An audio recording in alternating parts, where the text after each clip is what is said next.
a lot of this is recognizing your patterns and figuring out what you're doing and how it serves you, especially when you're in some kind of argument or negotiation with your partner.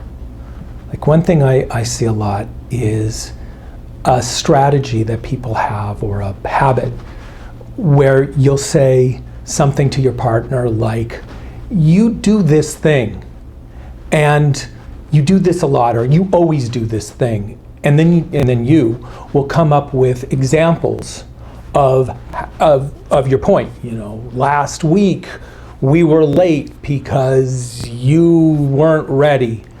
And in that, your partner's usual response is something like, either there was a reason why that happened, well, you know that was because the whatever, blah, blah, blah.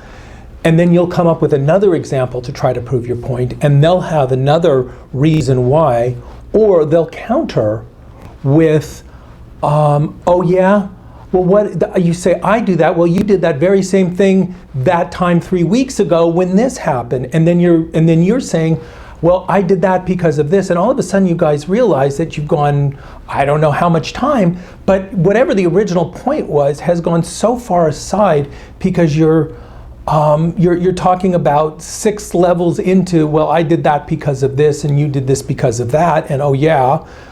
And at the end of it, you realize that nothing's really gotten resolved. You both feel unhappy, and it's just, it's pulled you guys farther apart. So that whole strategy of you do this and let me give you examples of it doesn't seem to work for so many people. And there's a lot of reasons why.